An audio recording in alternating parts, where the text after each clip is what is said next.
everyone. Welcome back Hello. Welcome back to the Gyno Gurus, where we talk about everything general and reproductive health. So right now we're in a series on insulin resistance and metabolic health. If you've seen our last few videos, we have covered symptoms, testing, and now we're kind of going through treatment. We've kind of gotten through some of the supplements and stuff like that. And now today we're kind of finishing one of the most fascinating supplements, I feel like, and then getting into some of the medications that are considered for individuals with insulin resistance. So just to kind of outline what we're going to talk about today, the last supplement that we're going to talk about is allulose, and then we're going to get into medications like metformin and the famous GLP-1s like Ozempic. So Dr. Mendel, do you want to go ahead and get us started on the conversation around allulose, since it's so interesting? So allulose is a natural rare sugar. And just to refresh everybody's thought process, but we're here to address really insulin resistance is sort of the main focus of this. And so insulin resistance is a situation where your body makes high amounts of insulin trying to regulate your blood sugar. It's sort of like the canary in the coal mine having high insulin as far as having abnormal sugar metabolism or glucose metabolism. It's really, to me, a very important marker of a pre-diabetic state. A lot of physicians use, fasting blood sugar as that, but the reality is before your fasting blood sugar elevates, your insulin level will elevate, and that's really the sign of insulin resistance. And so your body has to make more and more insulin, and insulin is a hormone that essentially really makes you gain weight. It's basically an energy storage hormone. And so if you have high levels of insulin, you're very likely going to be overweight, okay? So I'm talking about not in a diabetic who's on insulin. A high level of insulin is a different situation, but this is people who are not taking exogenous insulin.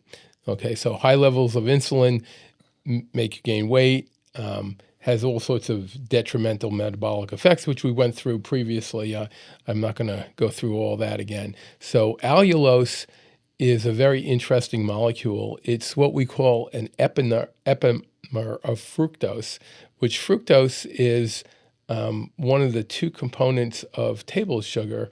So table sugar is glucose and fructose, and or table sugar is also called sucrose.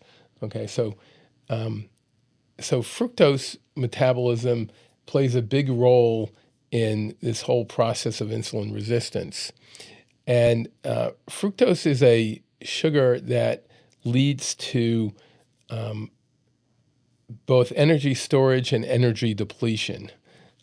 So you store energy, but you also need to use your ATP molecules to process it. So you become energy depleted, and through a fairly complex but pathway that's been figured out, as your ATP gets depleted, just to get a little nerdy here, ATP is adenosine triphosphate, and the phosphates, as they're release energy that drives cellular metabolism. But the adenosine is what we call a purine, and purines, after you use up your ATP, again, eventually gets down to AMP, which is adenosine monophosphate. And then basically, if your body can't recharge that and make ATP out of that again, it has to be broken down, and it eventually gets broken down into uric acid. And high uric acid levels have a whole bunch of metabolic problems for us. And most people think of uric acid as causing gout, but it's also actually related to decreasing your mitochondrial's ability to use energy or to produce energy. Inflammation and hypertension. It leads to hypertension. And that pathway's been sort of sorted out too. So blocking this fructose metabolism is actually very helpful for correcting some of the metabolic issues associated with insulin resistance. So, so this C3 epimer of fructose, what it does is it sort of blocks the pathway, so you don't have as much fructose metabolized down to those components. And based on that, it actually helps improve insulin resistance. And allulose, besides the fructose side of it, has GLP-1-like activity, and GLP-1 will decrease glucagon, which you can think of as a anti-insulin hormone. And that's one of the reasons if your glucagon levels are elevated, why your body has to make more and more insulin. And eventually, your body can't make more and more insulin, and you become diabetic. It also, allulose I'm referring to, is an AMPK activator, which has to do with energy generation in the mitochondria. And it also is a PGC1 alpha deactivator, which leads to your body's ability to make more mitochondria, and making more mitochondria will help you generate more energy. It'll give you more energy, basically, and you'll feel better. Yeah. Okay. Can you, not to Yeah. interrupt, but Yes. can you kind of go through, even just like for myself, just like, because I know we've talked about this again. We had like a 2.5 hour long conversation at Panera regarding allulose not that long ago. Yes. But just basically like exactly like how, because it's, you explain it on a high level, but it is a very complicated process of Yes. just like the conversion of glucose to fructose and why that does, affect insulin resistance. Can you just like go into a little bit more detail about like how that blocking of the enzyme that converts everything, Right. leads to reduced insulin resistance and overall better metabolic health? If Absolutely. That makes sense. So when we look at allulose, it has so many effects to help improve or decrease insulin resistance.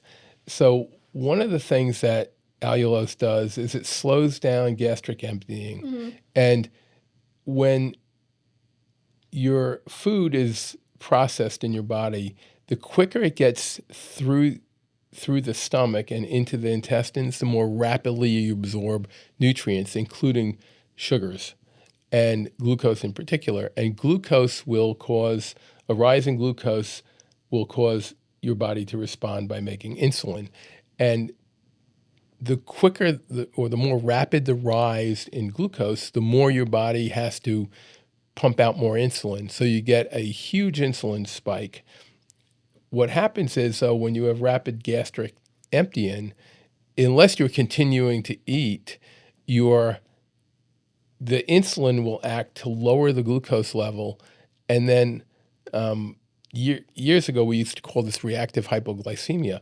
So now you're not eating, you're finished eating your whatever your meal is, and the glucose goes down quicker than your insulin goes down. So now you have too much insulin. And then you actually can feel like sick from having too much insulin around because your blood sugar drops. And that activates your adrenal hormones to help, and glucagon also, to help get your blood sugar back up.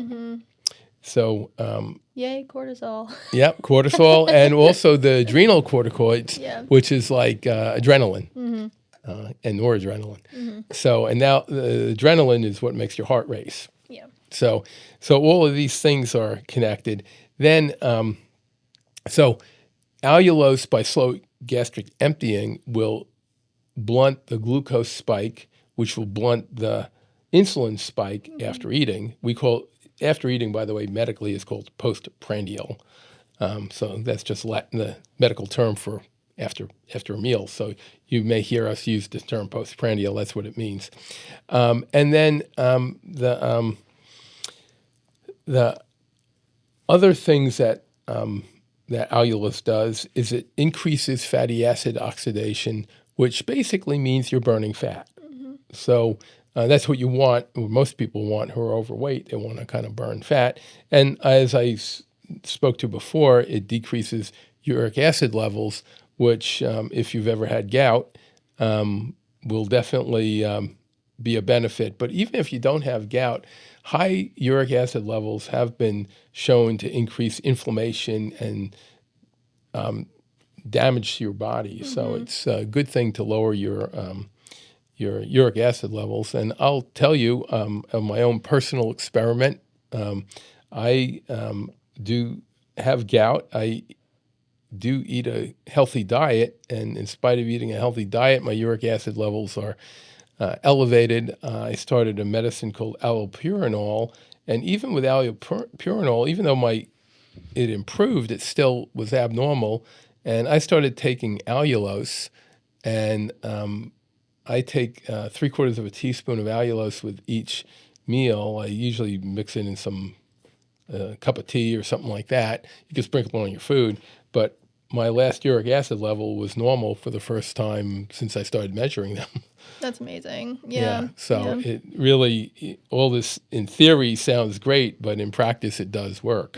It does. So, Yeah. And that was going to bring me to kind of my next point, basically, because obviously I essentially recite everything you tell me to my patients, like, okay, yeah, you can take like 1 to 2 teaspoons a day. But you always say to put it, like with a meal or like with another natural sugar. Right. I've heard you say before. Yes. So why, just out of curiosity for myself and people listening, like, why do you recommend taking it with like a natural sugar or other food? Or is it because of just the GI upset that it can cause? Well, or like, the reason I really recommend it that way is, now, there are many animal studies to support what I'm saying. There are some human studies to support this. But you could take allulose fasting, and it probably would slightly lower your blood sugar. But the real benefit is in blunting your insulin spike. That's really and so taking it with a meal, you don't have to specifically take it with sugar. I would say if you were on a ketogenic diet, this allulose probably wouldn't do you any good, okay, because you're not getting a lot of insulin spikes. But for somebody not on a ketogenic diet, then blunting your insulin spike is a real benefit. So to me, if you're going to use it, that would be the most efficient way to use it. But you could take it fasting, and it does slightly lower fasting sugar in animal studies. And I suspect that would be true in humans too, because the physiology is the same. But it's really, to me, the real benefit is... It's just the postprandial glucose spikes. That makes sense. Yeah. Okay. Well, I think that was a good conversation on the allulose, unless you have anything else to add. No. I mean, who is it good for? I mean, typically I recommend it to really anyone who has like PCOS, any type of metabolic condition that even like isn't related to PCOS, because if you've watched in our other videos, and there's lots of people, of course, in our field, like the most common times that we see insulin resistance is with PCOS and stuff like that. But of course, you can have insulin resistance and not have PCOS. Yes. So we do have those patients, and I do recommend it for them too. And we talk about fatty liver briefly, but it'll help with fatty liver. Yeah, it helps with fatty liver. Fructose metabolism is directly related to fatty liver, because when fructose is broken down, it causes lipogenesis in the liver, and that's where you're getting the lipid to be stored is in your liver. So it definitely will help with fatty liver too. Yeah, but I think overall, I mean, allulose it's very complex, but very, very, very cool. So if you guys listen to this, let me add one thing so you can cook with allulose too. I didn't know that either. So what do you put it in when you cook with it? Well, I don't bake, but if I was... you can bake with it. You can bake with it. Yes. So you're blunting your glucose spikes in your cake with the there allulose. are some companies that put allulose in products that they make, processed products, and so it does help with that. So you can actually cook with it. You don't have to just put it in a drink or something like that. Interesting. And studies really show you could take 2 ounces a day without gastrointestinal upset. Some people can tolerate more than that, but I would start with 2 ounces a day is a pretty good amount. So I don't think you really need to have more than that. But if you were if you were making a cake, presumably you use more than 2 ounces of it, and you could split it 50-50 with regular sugar. Yeah. But if you're going to use that much, don't eat the whole cake, because you could have some of your cake and eat it too, but not all of your cake and eat it all. So, yeah. yeah. But all that to say, just good little habits that you can kind of change and Oh, just, exactly. just Yeah. make. Well, and another thing that's important for blunting your postprandial glucose spike and insulin spike is, most people after a meal, like dinner, become sedentary. And dinner is like the biggest meal of the day for most people. And so during the day, when we're active and stuff, we're burning some of those calories that we ate for breakfast and lunch. But after dinner, most people become sedentary, and your body can only do 2 things with those calories, unless you're in ketosis. So that's the exception to this. But you can only burn them or store them. So if you're not burning them, then your body's got only one other option, and that means you're going to have to store them. Yeah. So, Yeah. Okay. So, yeah. Very good stuff. Yeah. So yeah, I guess what I was going to say, for anybody listening, if you have other questions about allulose, or want us to talk about it more in a future episode, it is something that's really neat. Really any of these supplements, we'd be happy to kind of go into it further if you guys are interested. But I think now it's probably a good time to go ahead and move on to medications. One last thing, sorry. And another thing. Allulose. I could not find it locally, but it's available on Amazon. Everything's available on Amazon. So just if people are looking for it, that's where where you can get find anything on Amazon exactly these days, right. literally. But what you can't get on Amazon is Metformin and Ozempic. Actually, you might be able to get Ozempic on Amazon at this point. Not sure, but yes. Well, through their pharmacy, I'm sure you could. Yeah, but you cannot get Metformin. So let's kind of jump into the medication side of things.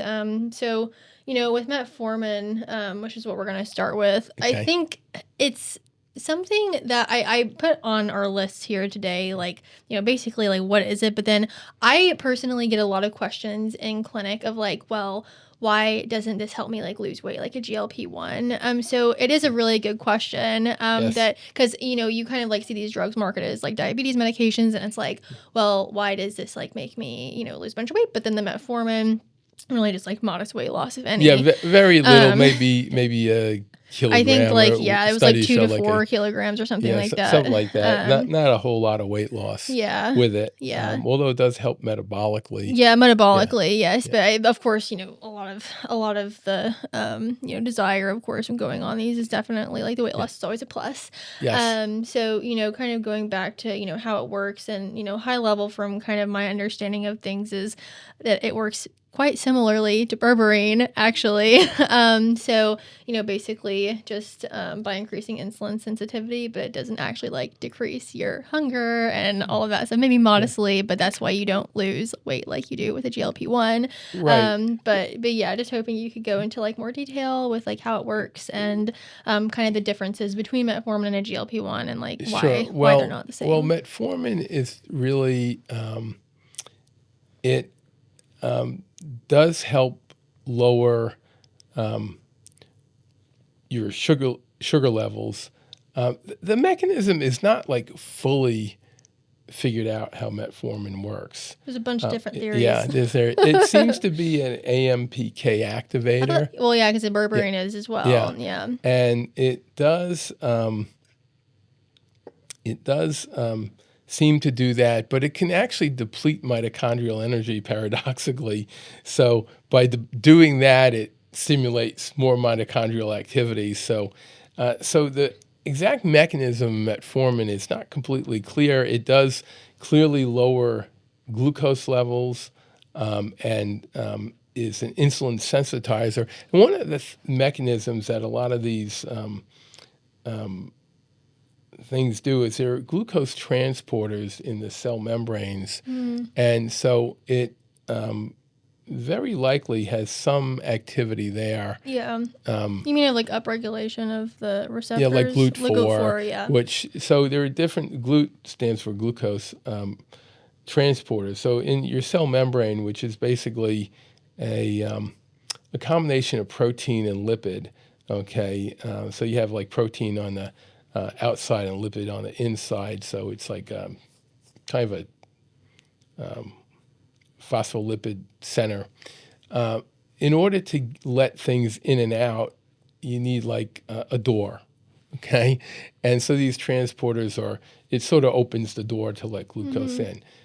So there's probably some activity there, I suspect, going on too. Yeah, that was my understanding of it anyway, Yeah. my very high So, level understanding yeah. of it. Well, but- as I said, you look at the science of it, and I don't think it's really fully understood. Which sometimes things aren't, and that's, that's okay. Yeah. And, it probably also maybe slows gastric emptying too. To a degree. Yeah. Because you get a lot of GI side effects. And those GI side effects. I don't know, man. Sometimes I get patients who have diarrhea. That's true. So maybe it speeds things up. We don't know. Well, metformin also changes the microbiome of the cell, of the intestines. Yeah, thank you.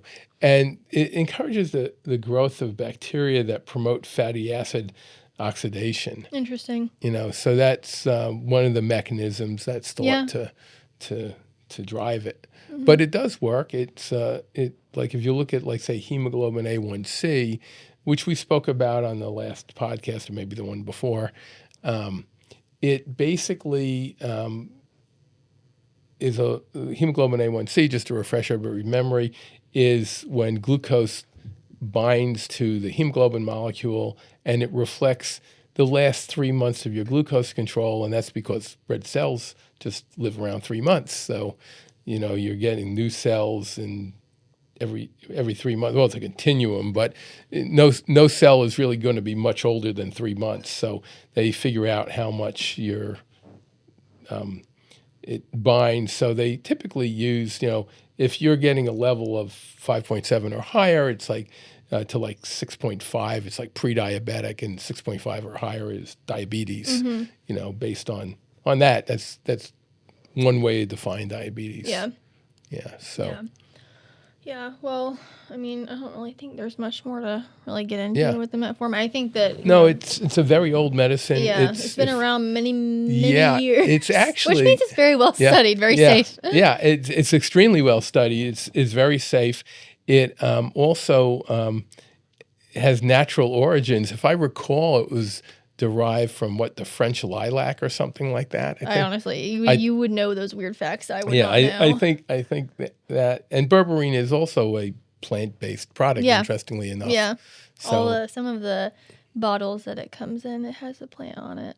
Yeah. So I guess one good question for this, between this and like Ozempic, one of the things was, well, what patients would you recommend that for, over like a GLP? And I think, like, at least for myself, which we are going to be doing, or one of us will be doing a clinical case later in this series, just on specifically a typical case of PCOS that was very difficult to detect, which ended up being actually insulin driven.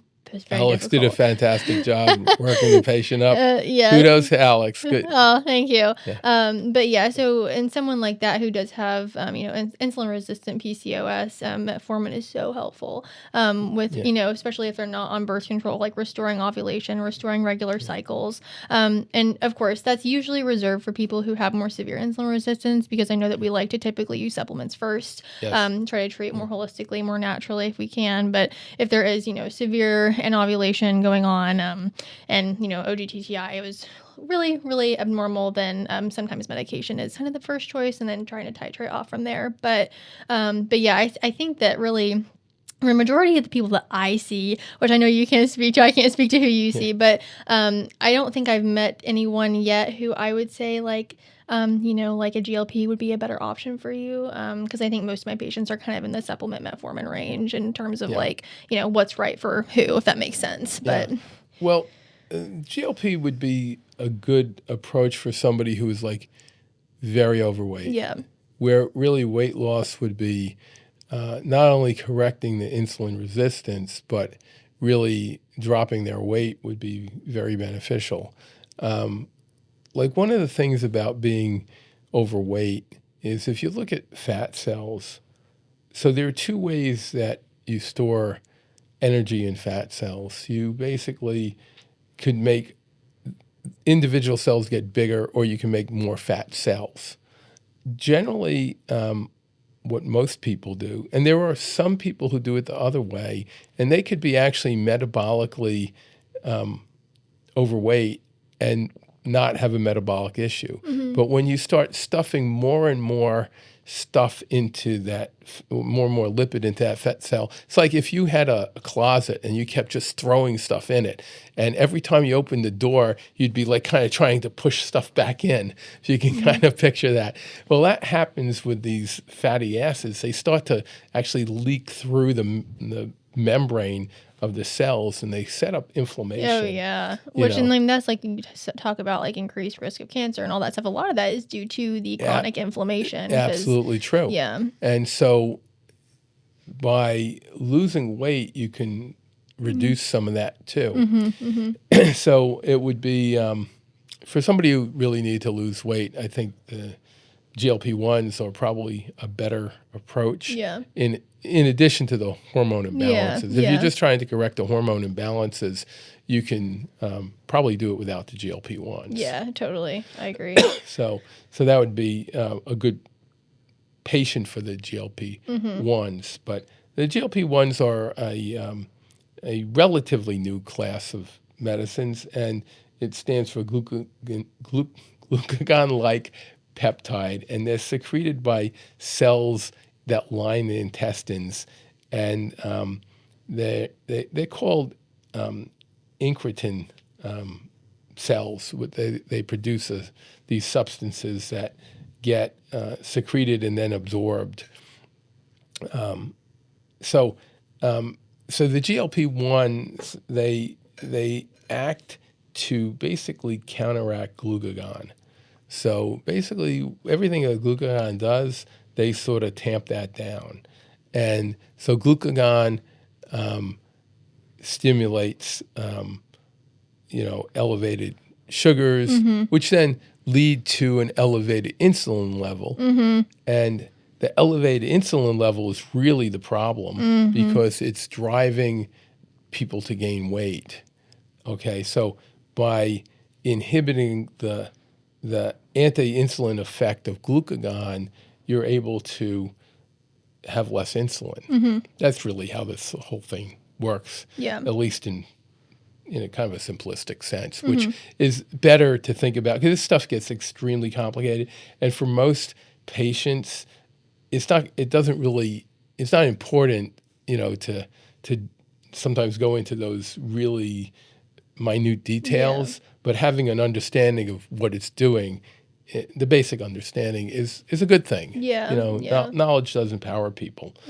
But and the GLP-1s, so that what they do is they increase insulin secretion, they blunt the glucagon issue, they slow down gastric emptying, which has the same effect like we were talking about with allulose. They increase the lipolysis, which is really, again, probably due to blunting that glucagon effect. But that's what leads to the weight loss, is basically getting rid of the fat tissue, okay? And it decreases your liver's output of glucose, which that's, again, a glucagon effect. That's from, forming new glucose from, it could be from protein. It reduces the generation of glucose from breaking down glycogen, which is a storage hormone. So that's the mechanisms of how it works. Okay, and by decreasing the fat leakage, you're decreasing inflammation. And all the issues that come along with it. And it's actually interesting studies that are beginning to show that it protects against diabetic nephropathy, which is damage to your kidneys, which is a real serious thing. And then, strangely enough, one of the concerns about the GLP-1s is if you drop the glucose levels too rapidly, it could cause eye problem, like a retinopathy. But and I haven't really looked at this. It'd be interesting to look at. There's very likely studies on it's. I would suspect it would benefit diabetic retinopathy due to the high sugars. Yeah. But I haven't really looked at that, and that's something I'll probably try and look at just out of Make curiosity. a note. Yeah. See, as you talk about things, it stimulates like your what brain. affects.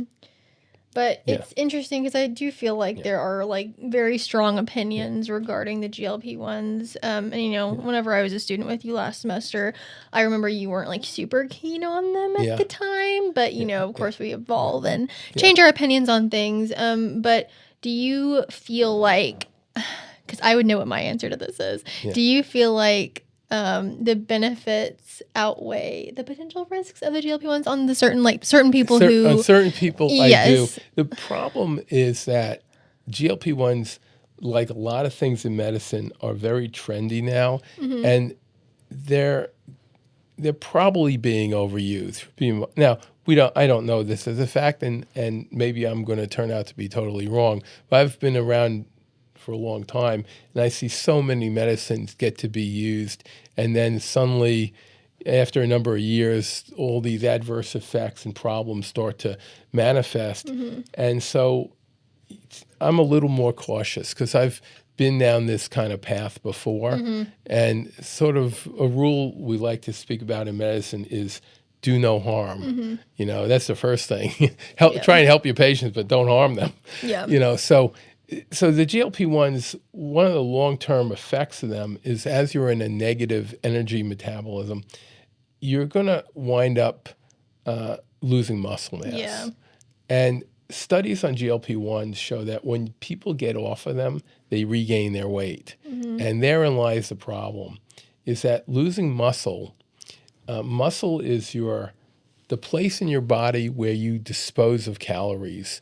Like most of our metabolic functions aren't optional. You have to breathe, your kidneys have to work, those kind of things that your heart has to pump, those, you can't kind of cut corners on those. But your muscles are where you burn your energy optionally. And that's why I said after eating to do some activity, because the activity is basically, it's going to burn that glucose in your muscles.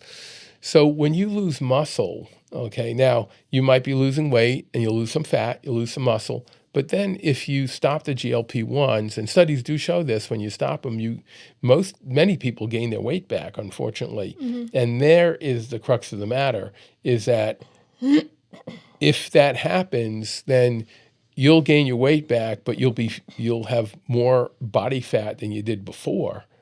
And that's going to leave you in a bad situation.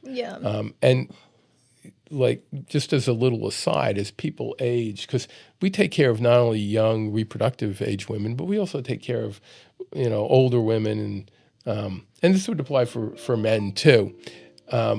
When you lose that muscle, then afterwards you're weaker.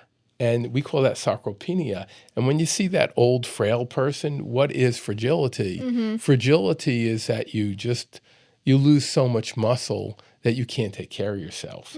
So that is really a big concern for me. Yeah, well, especially for your patients who are postmenopausal and you worry about osteoporosis. And older.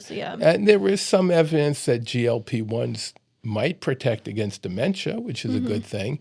But again, that's maybe while you're on them. After you get off of them. That's true. So unless you're going to keep people on them forever, that's the question. Is where do you go from there? Yeah, and then how long is it? Because we don't really have. Do we have long-term studies on it? I don't.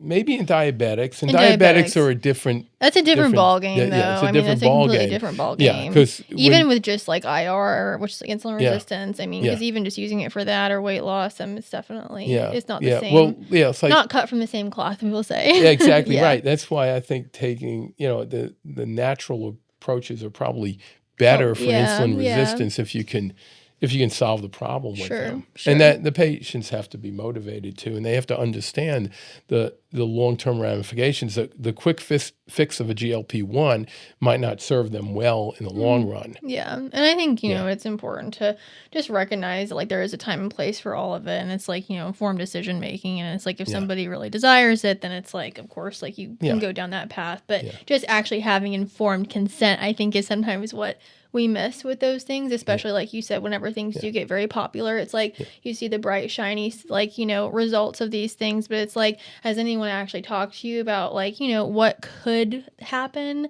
20, 30 years down the road? Because, the implications of that are pretty serious. Exactly right. So, at least just having those conversations and being aware of it is really crucial. And it's only fair. I mean, you know what I mean? It's only fair to our patients. It's like, this is a very important, yeah. this is not like in the journey of life, this is, it's not just a little short excursion. Sure. It's part of your journey. And if you screw up your vehicle, you may it's harder to get back on track once you've gotten. It'll be a lot harder. To get back, have a good journey. Yeah. So that's really, to me, the concerns, and they really do have to be addressed better. And like when I see patients on GLP-1s, I always encourage them to make sure they're getting their protein. Make sure they're exercising, because that's probably the best thing we can do right now to try and ameliorate those risks. Yeah. So that's my concern about the GLP-1s. They work. They're very impressive in what they do. Yeah. And like, there are benefits to it. Like you talked about. I mean, we have seen, like you said, dementia, cardioprotection, all that stuff. But I think the question is, it's like, how long do you have to be on, like, once you're off of it? Or do all of those things kind of reverse? Like, like what does that mean for, like, because no one really wants to be on medication their entire lives. Oh, I mean, like, I think true. most people, especially whenever they go on, Ozempic, for specifically weight loss in general, like, I think that most people are thinking of it in like a short term, like, not like the rest of my life type of situation. And I think that that's kind of where we're lacking in terms of, one, data, and willingness to have that conversation with people. So yes, like to me, somebody who is very overweight, say a BMI of 35 or 40, that would be somebody that clearly GLP-1s would be a good place to be. Somebody with a BMI of 28, then normal is 20 to 25 for our audience, who, like, I'm not enthusiastic about using it in somebody who needs to lose 15 pounds. It's just probably not in their best interest in the long run. But so that's definitely, I think, a conversation that needs to be more open. But especially I think just with, like, accessibility and everything like that, not a lot of people understand, like, the long-term health risks of it, which again, there can be benefits, but there also are side effects. Right. And studies may change my mind. I always look at the data. I try and be data driven. So show me the data, and if the data proves me wrong, I'll be the first to admit it. Yeah. I hope I'm wrong with the GLP-1s for the people who are on them, but I know for a lot of people, I think, 10 years from now, 15 years from now, maybe they won't be so happy they went on them. Yeah. So that's the issues. In a nutshell. Yeah.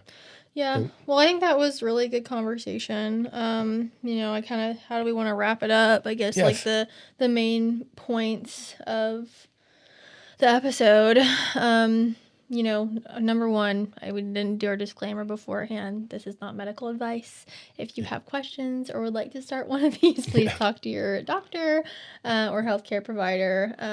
But I think high level, basically just doing what your options are in terms of just like supplements, with metformin and stuff like that. I mean, there are patients who are good candidates for it. There are patients who, we resort to supplements first. With the GLP-1s, I just think with the culture of this being such a popular drug right now, and, the fact that it is so widely available, and like, I know that you can get it off the internet. I've seen ads for it. Absolutely. I think just knowing that number one, where are you getting it from? Because there have been reports of these Medi spas mixing it with Oh yes, things that there are, was just a report I saw where somebody yeah, took was given 10 10 times times the the dose, dose. Yeah. that they should have So, gotten. And then right. there were other things that actually the audience should know, like the risks of it. Like if you have History a of history, medullary thyroid yeah, cancer. Yeah. exactly. Not only for you or your For your family, family. Hmm. there is if you have a history of pancreatitis, and probably somebody who uses a lot of alcohol, which increases the risk of pancreatitis. Hmm. Combine that with the GLP-1, and you're increasing your risk of pancreatitis. Yeah. Um, And you do increased not risk of want pancreatitis. no, you do You do not, not want and pancreatitis. and it is a It's bad. It painful. is, yeah, Yeah. and can Yeah. do a lot of damage. Yeah. And then also, gallbladder disease is something to to worry about. So if you had like gallstones, would it be maybe it's not the right medicine to go on? Hmm. Somebody who has gallstones are being watched. Yeah. So there's There's things have to things be that, looked at. So but we don't though. And yeah, I feel yeah. like there is just a lot of, I worry about skipping steps. And I'm not I'm saying sorry about what? skipping Oh steps yeah, like that. yeah. Well, when Steps are people skipped. do these telemeds online, Yeah. I've never been on them, I so haven't either. maybe I'm not speaking from authoritative place here, but clearly the places online, they're doing it because they want to make money. Hmm. And so just for any patient who goes that way, make sure you're an educated consumer and Hmm. know what your risks are. And that's why we want to do Yeah, this podcast, quite yeah, literally, because we're like, education should be free yes, on these exactly topics. And it's right. like, Yeah, you're seeing the silver lining of all this, but it's like, has anybody talked to you about the deeper issues potentially with this? And I'm not saying it's going to happen to everybody, but it's yeah, like they do need to be talked about. And just kind of like I was saying with the culture of everything being very available on the internet, just do your research, think about it, yeah, before going to yeah. like an And online it might Medi not spa hurt to see your provider provider. Yeah. and maybe talk to them about it too Hmm. before you start or something Yeah. like that. Just going on the internet and having somebody who clearly just wants to sell you the GLP-1 Which it's sad that product. that is Yeah, the case sometimes, though. I mean, yeah, like, it's unfortunate because you're taking advantage of people in a vulnerable position, and it exactly. shouldn't be that way. Like, that's not what medicine was intended for. It's like we didn't go into this field to take advantage of people and their vulnerable states of life. It's like you should be wanting to help them thrive, and not just now, but 10, 20 years down the road. So, like, Yeah, I think bottom line, that's kind of the high level of, why we really wanted to talk about these drugs, specifically the GLP-1. But yeah, so that pretty much concludes our episode today, unless you have anything else to add. I think it was a good conversation, yes, though. yes. This Yeah. was well, I enjoyed the conversation. I hope other people do too. We'll see. That's All right. right, guys. Well, thank you so So much for yes, listening. thanks Yeah. everyone for listening. Yeah, and we'll see And you I want next to thank time. Logan for Yeah. being the excellent producer he is. So. All right. Well, thanks, guys, and we hope that you have a wonderful day. Yes. Bye. Bye-bye.